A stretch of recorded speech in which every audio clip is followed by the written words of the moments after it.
Distinguished invitees, ladies and gentlemen. When Ranjith wanted me to speak a few words, I couldn't decline because he has been an erstwhile friend for the last 40 years of my life. It's more than half, 50%. And I met him in 1979, December. We had an interview. It was not an interview really. We were looking for a good engineer for Parliament. And we had about 3-4 interviews at Oberoi, present Cinnamon Grand. We were unsuccessful. The person who introduced me to Missy, late Major David Silva, told me, when I met him, I told about the problem. He told me, there's a fine engineer. You don't have to interview him. Please take him. And we called Mr. Ranjith Gunatilleke. Then he was serving the army, the engineer regiment, and Major David Silva happened to be the adjutant, the administrator. Then we requested Ranjith to come, and Ranjith came, and we had an interview. We didn't have an interview. We asked him what he wanted, and we took him. So since then, I have known him as a friend, as a colleague, and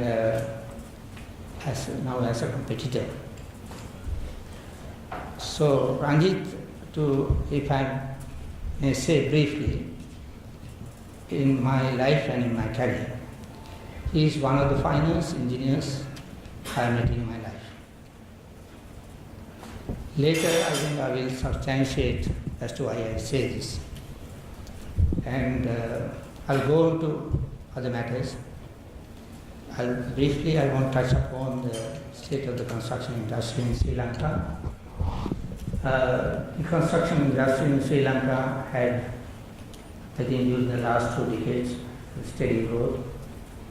A few years ago, it contributed more than 20% of the national growth, GDP.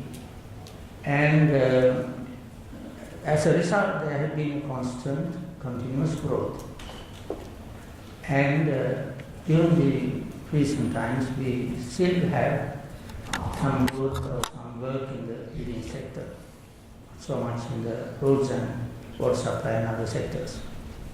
So this has created, given a chance for Sri Lankan companies as well as engineers and project managers and all professionals to have some sort of continuous growth which is necessary to develop knowledge and skills. This growth also has created another problem because we had, during the last several years, a lot of foreign contractors have come into Sri Lanka and they have started competing with Sri Lankan contractors at every job in the water supply sector, in the building sector, in the road and this sector, even in the other sectors. Most of them come with money, and some have come with money and technology. The so-called technology transfer is also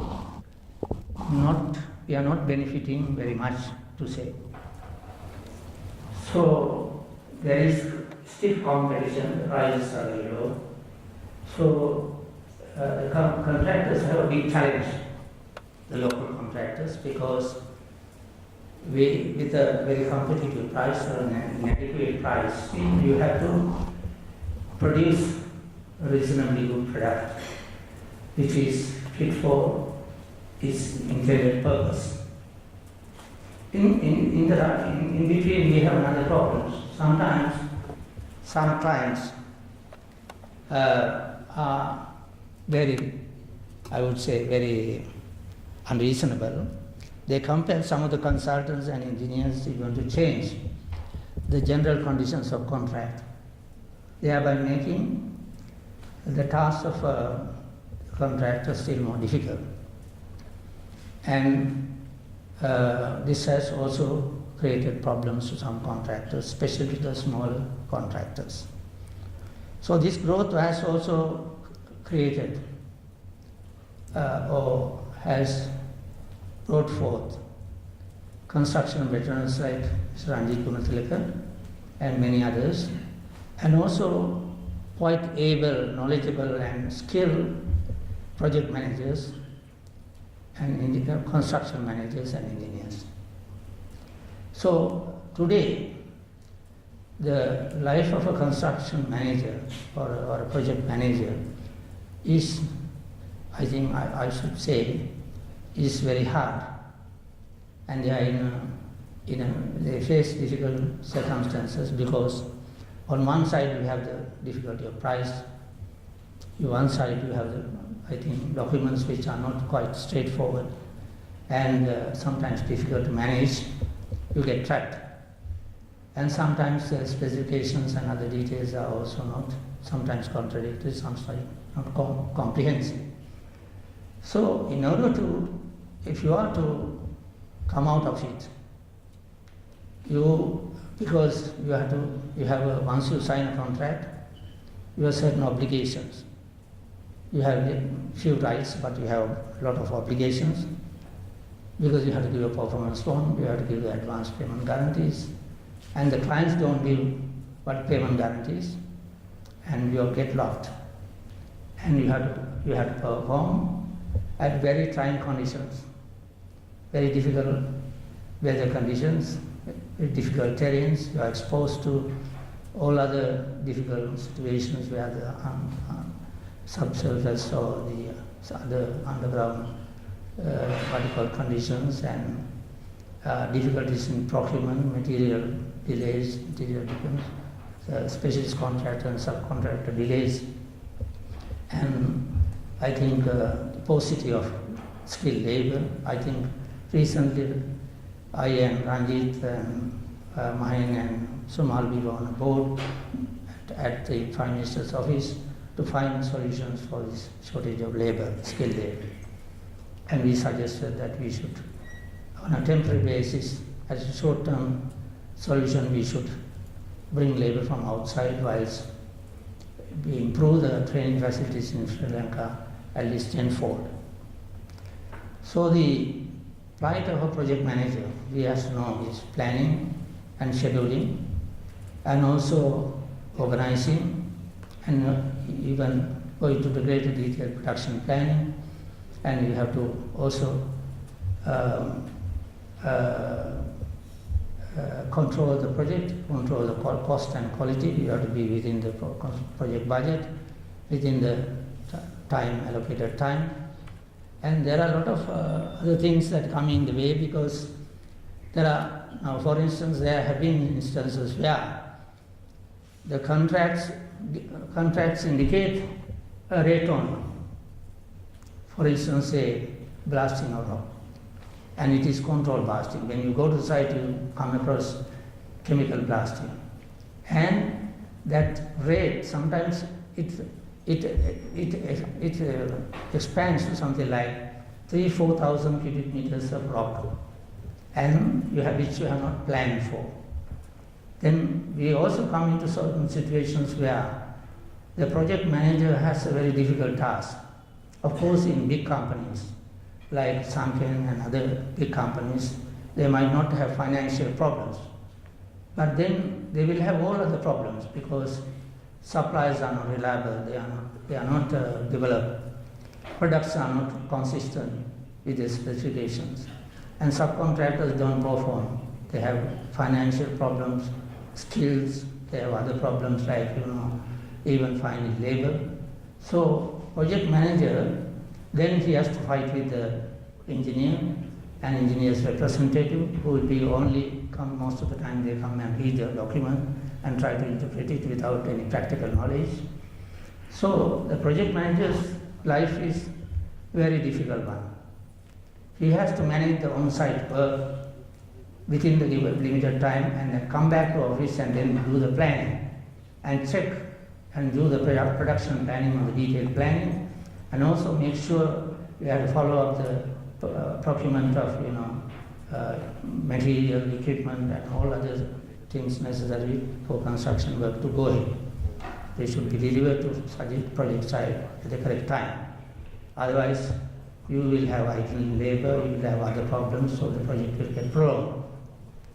So, I can go on and on, but if I may to say briefly, I think the project manager has to be a very knowledgeable person. He must be armed with all a little bit of construction law and contract administration procedures, and also actually the job itself, planning, organizing, scheduling and organizing, and also working within the budget, available budget, and within the available time, and according to specification, and achieve the desired quality, and also manage your safety, environmental issues, and all stakeholders in the project. And finally, you have to satisfy the requirements of the client or the employer. Otherwise, you will not get another job from him. So, in order to do that, I still am amazed to see how Ranjith has found time to write this book. So, with regard to this, I wish to thank Mudini and his two sons and daughter for supporting him to find time. Honestly, when I go home, I am very tired. I don't have even the time to read papers, and I'm so used up. And I think it is really heartening to see. I'm sure Mudini may have taken quite a lot of load of Ranjith by helping the children to grow up, get their education, and today all of them are doing very well. Then about Ranjith, why I said that he is the finest engineer I have met in my life, already a few reasons. We took him to Parliament, and then he came in December because we didn't have a qualified reality charter. Of course, at school he had done a lot of other extracurricular activities. In the university he has played soccer, hockey and athletics. He had got colors in all three. And then he had an army career where he had some discipline, he was a complete person at the age of 26 or 27. Then when he came in, joined us, I think I saw him as a perfect engineer. So as he came in, he was entrusted with the tasks of setting out the pile and the setting out of the building. I still don't know why they entrusted him with that, but then he stood up to that. He surveyed and he set out 2,036 piles correctly and the building. And during the lunch hour, I heard that the chief engineer, Mr. Hosono, who ended up as Vice President of Cement Home Ministry, he is now retired, he used to go and check on his work. So I asked Hosono, Mr. Hosono, son, is it true that you go and check on his work? How is his work? Then he said, I should say his work is as good as a good Japanese engineer or better. And it was perfect. And he used to carry the tail light. He had about 2-3 helpers. And this is, I think, in many places where I speak, I tell about this. Today, engineers sometimes don't like to learn how to use not a theatre light, but even what you call total station, which I also learned about two years ago, because you have to know what you are doing. So he has shown, he had been an example, set an example, and he did that job perfectly. And today I think the young engineers and young managers must take a cue from him. Because now he came after his charter, he had his charter exam. So he was, and thereafter, after 1 year, we had about 20-25 subcontractors or even more. And Ranjith was entrusted to, manage the meeting. He conducted the daily meetings and weekly meetings and all meetings. We had Japanese who only onlookers. He was so smart because this is first-hand information. Then there was another situation where some of our foremen, I'll take another 5 minutes more only. Foreman Chandrasena is one of our, in our company, is one of our senior AGMs. He was our complete foreman. The tea had got delayed, and there was a problem at the site. I rushed. Ranjith was already there in boots, and Ranjith told Chandrasena, if you don't do it, I will get in and do it. And I can tell you that I will do it better than him. And then Chandrasena decided to get into complete and carry on with it. Of course, we got them the tea within about another 15 minutes. So that way, he's a practical engineer.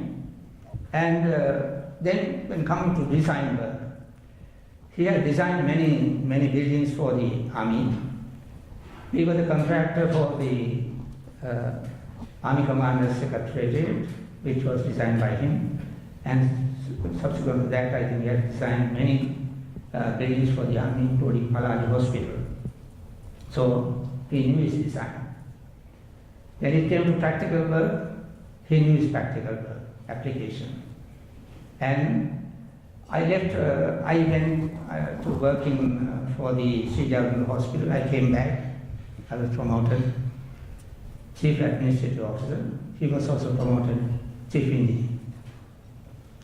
So he's one of the first engineers, Sri Lankan engineers, who was promoted above the Japanese engineers. And he had this, he had the knowledge, he had the intelligence, knowledge and skill, and also the craftsmanship to manage all those engineers who were under him. So I was very happy to see a Sri Lankan engineer about Japanese engineers at the time in 1980-81. Thereafter, I think he was instrumental in running Ministry Construction in Colombo, Sri Lanka branch, and then later Sunken Construction, in Sri Lanka, which was changed after the name change. It became Sunken Construction after Mr. Saito. So, and today I think he is instrumental in building up a company. He helps Ministry of Construction to do some interesting projects in Sri Lanka. Then in early 90s, we did a total subcontract for Missy. He was the chief engineer then. We had a Japanese engineer, I forget, I tried to record the name, I forget. And he was not effective. I complained to Ms. Masuda over the Sri Lanka manager or the general manager Colombo branch.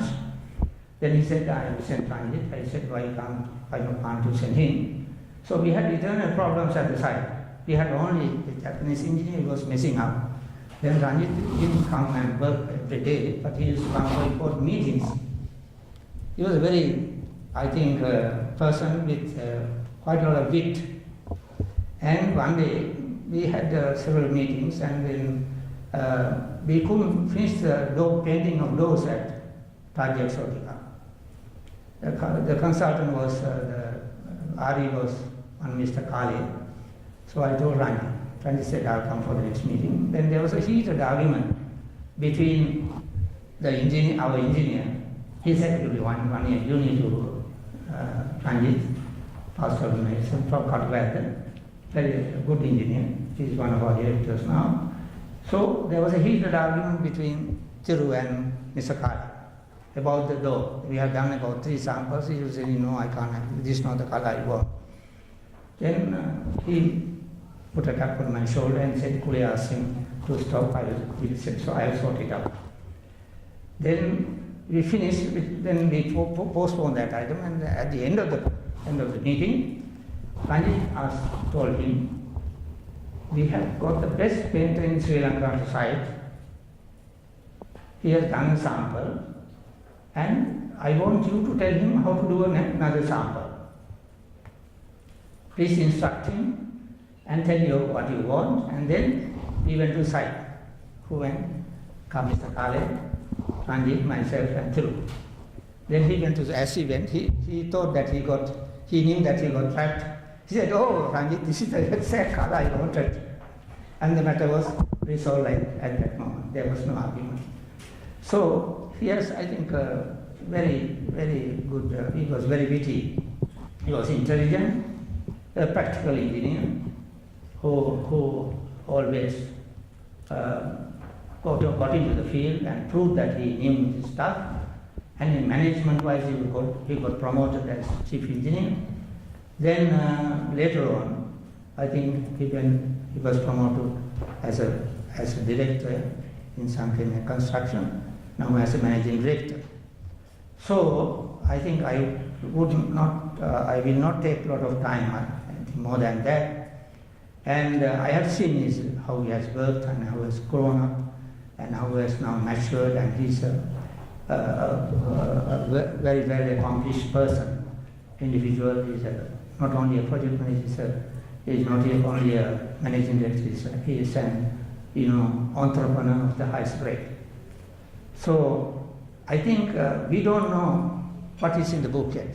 I think the engineers need some arms and ammunition to save themselves, because especially in the smaller contractors, project managers who work for smaller contractors, they end up as cannon fodder, because they are not armed with the construction law, construction project management, project administration, and then knowledge about construction methods and planning, programming, and all others.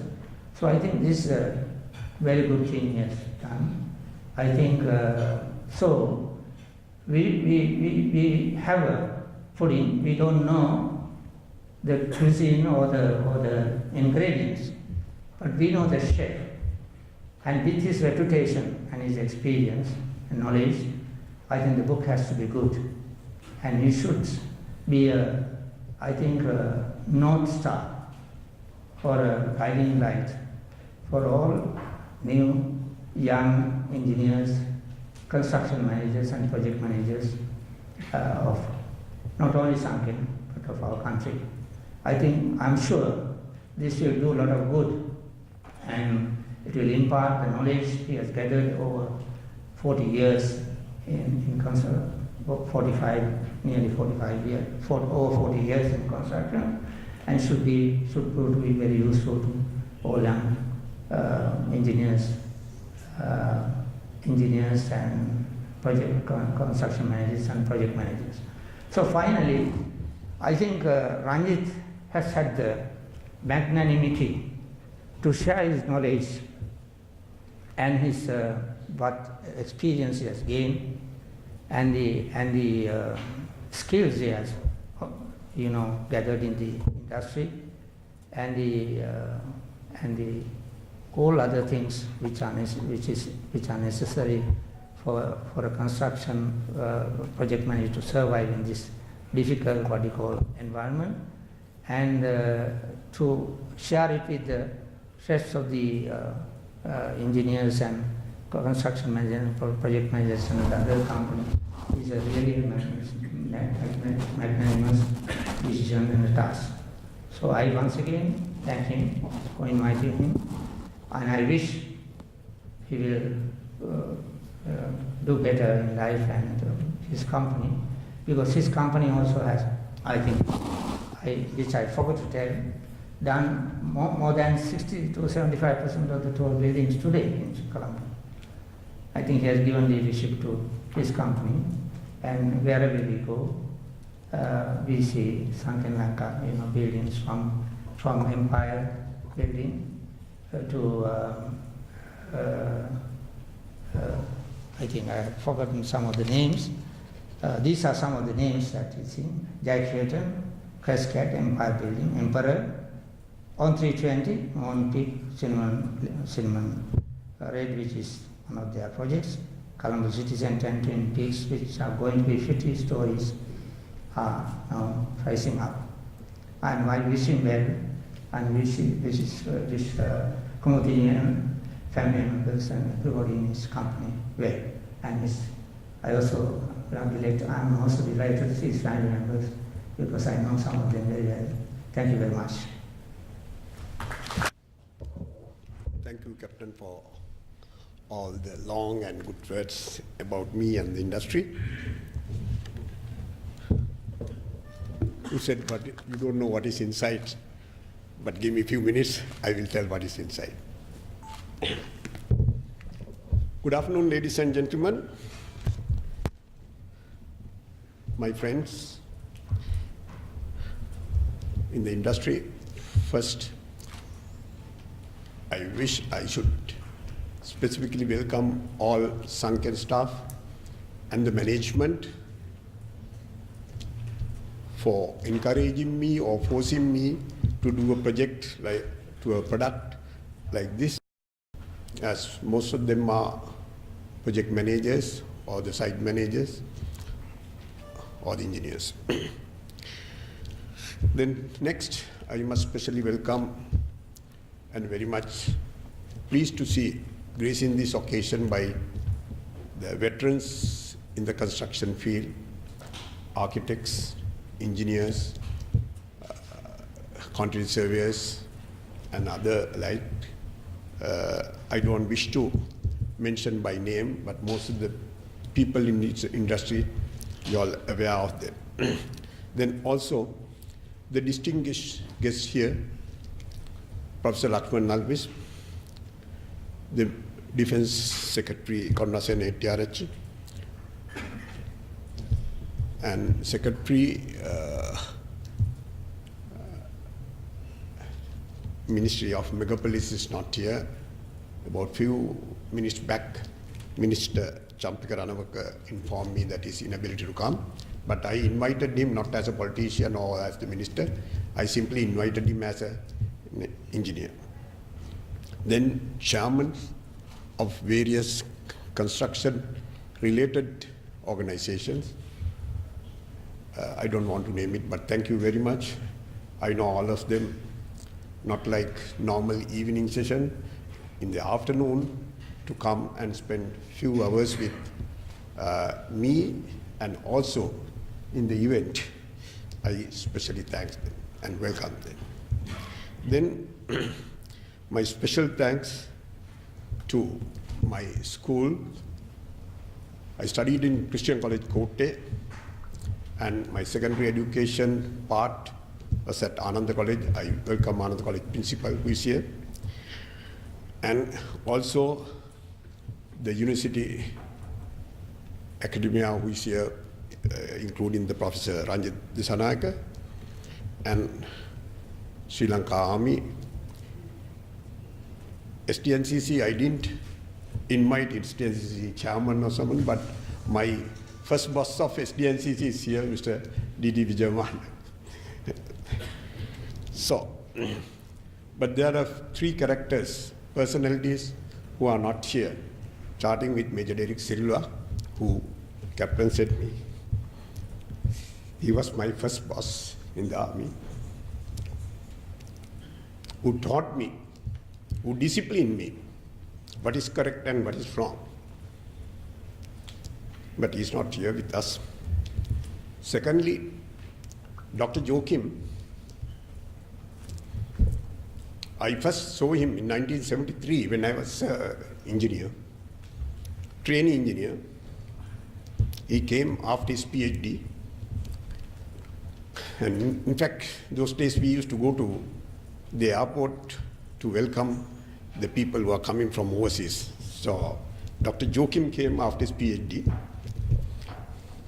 And few weeks we were friends because I did some survey for him, not surveying, the research survey, and he used to call me Machan. So I liked it very much. A doctorate person is calling me Machan. But he missed us, we lost him about 3 weeks back. been my chairman in the Construction Industry Development Authority, and I'm also a member of that. But still, he used to call me as Machan. Then finally, my late father,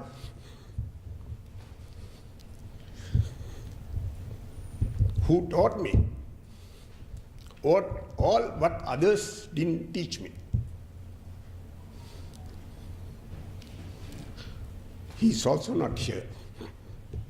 But I request all of you to stand and make 1 minute silence, observe in respect of these three gentlemen. Thank you.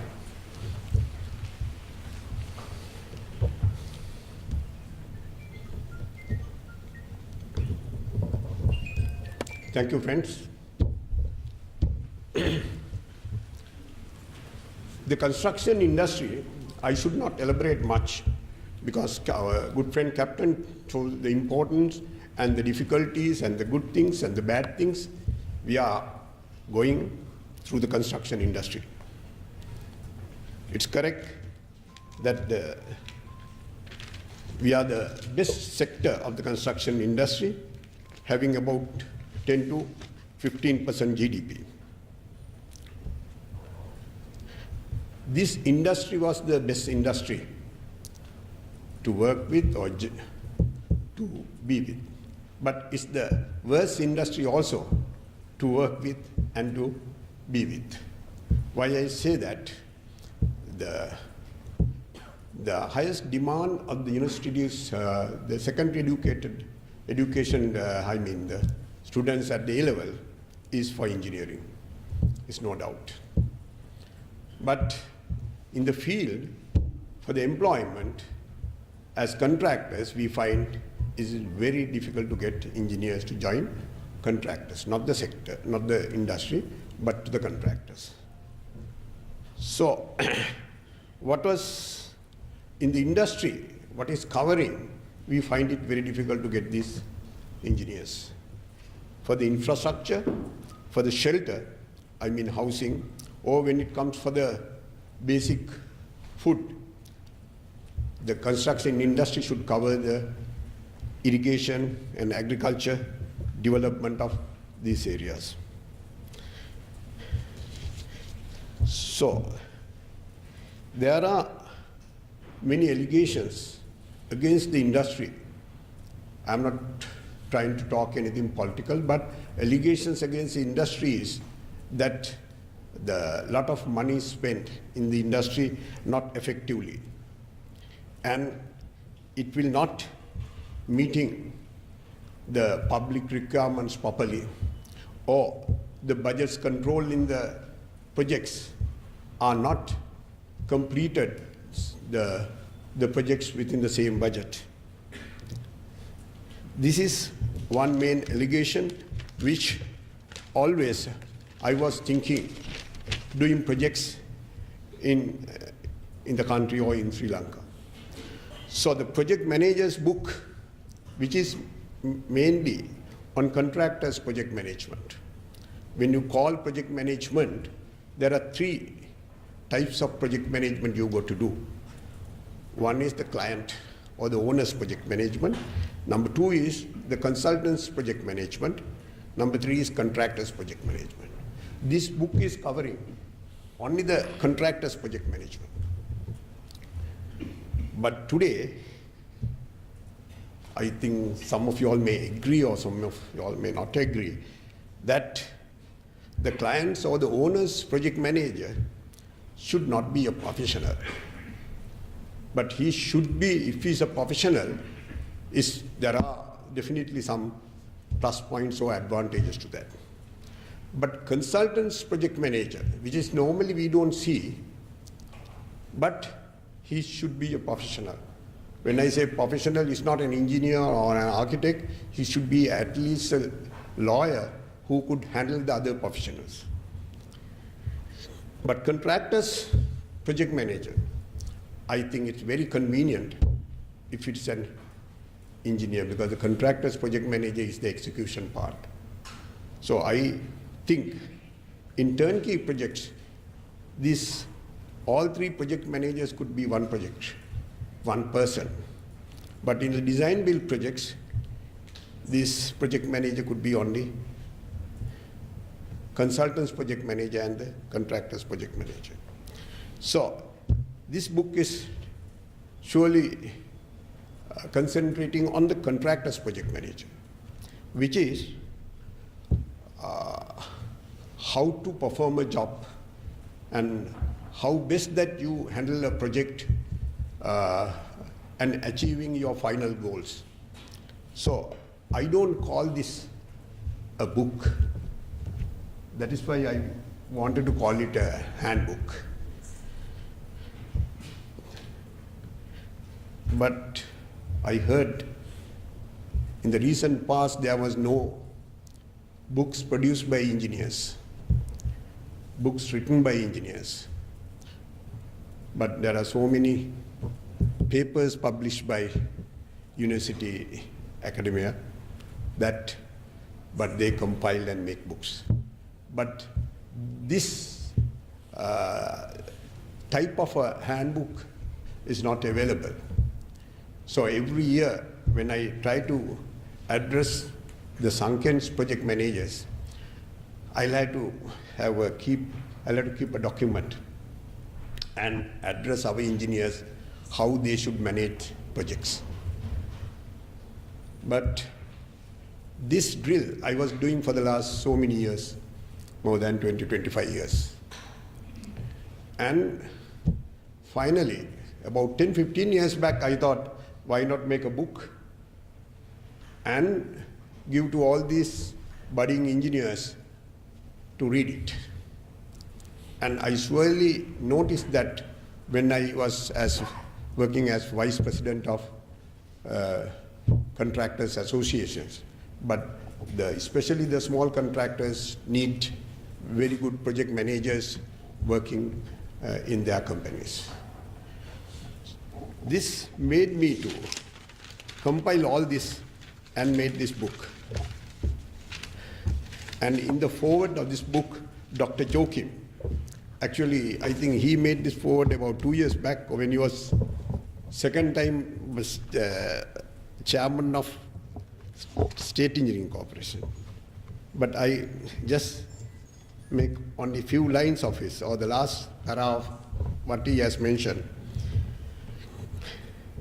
This book is recommended not only as a reference for project managers of building construction projects, but also as essential reading for those following courses in project management and for consultants as engineers to the contract to understand the complications of the processes involved in executing building construction project. This has no difference to whether the infrastructure project or not.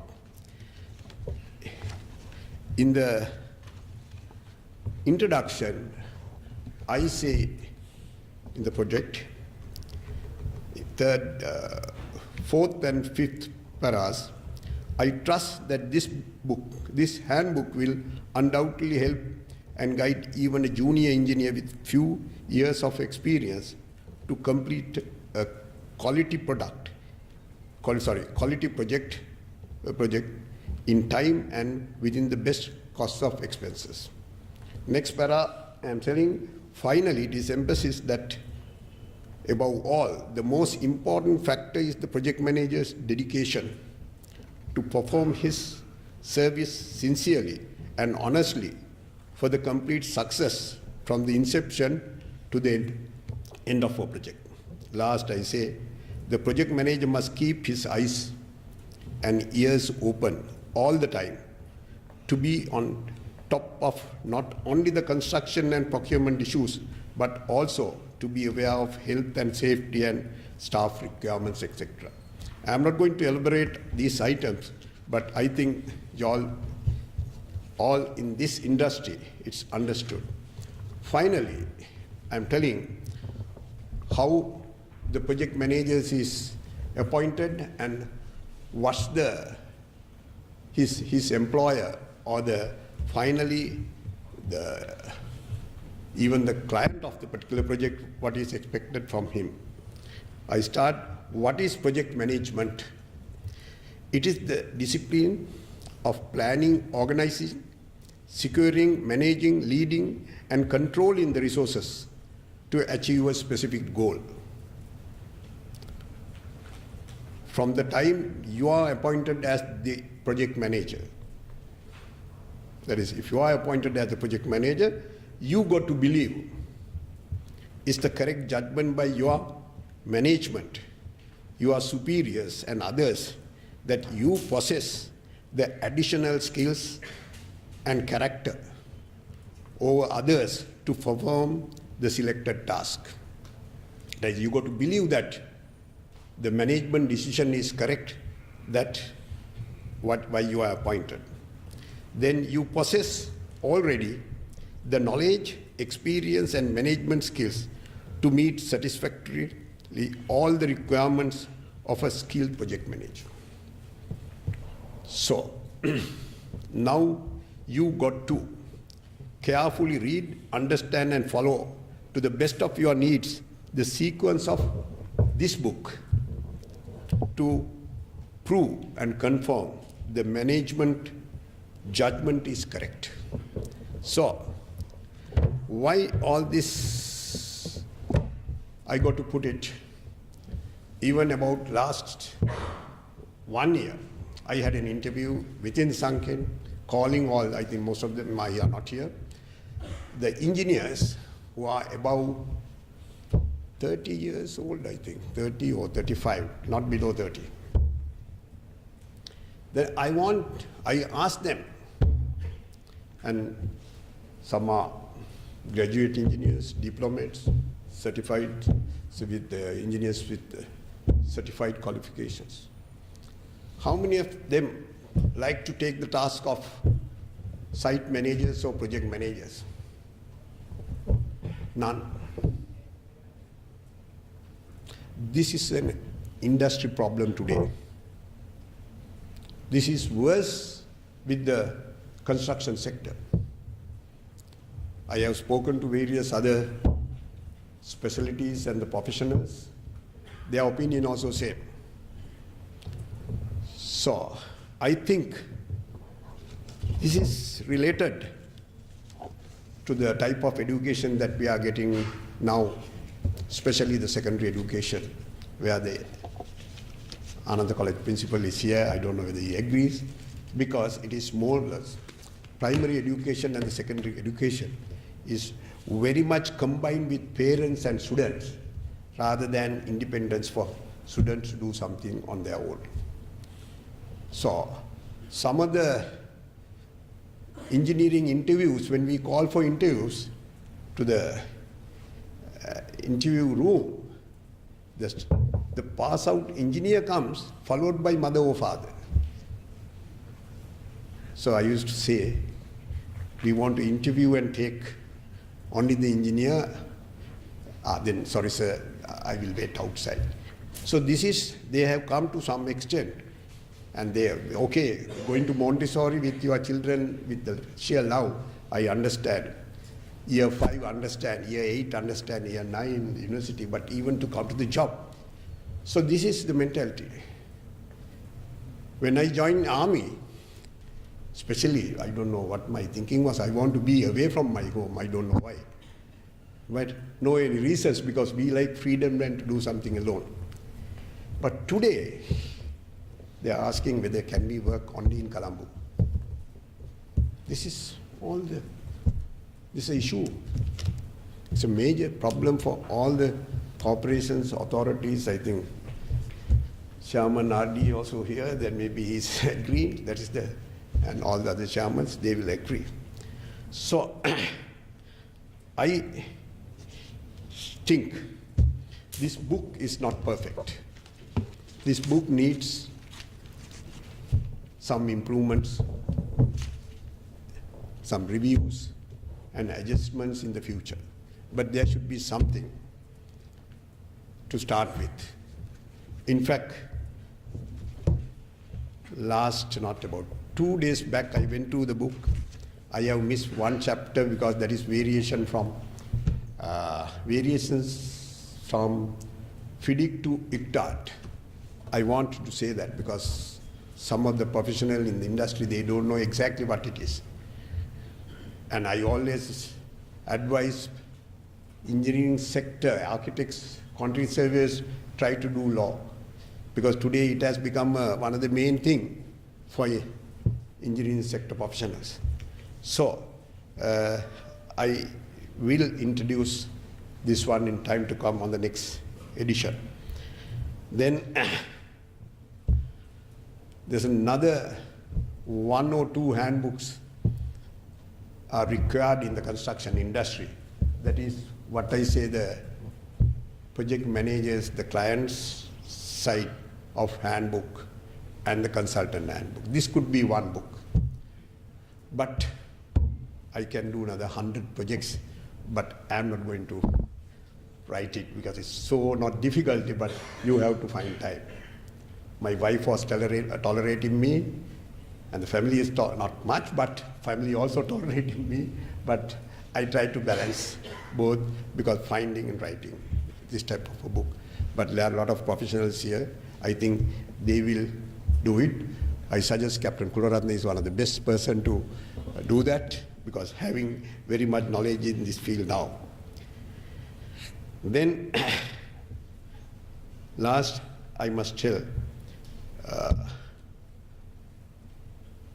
this book will definitely serve the industry. And few copies of the book, today I am going to give few people as complimentary copy, but not all the people. But the price, net price of the book will be 3,000 rupees.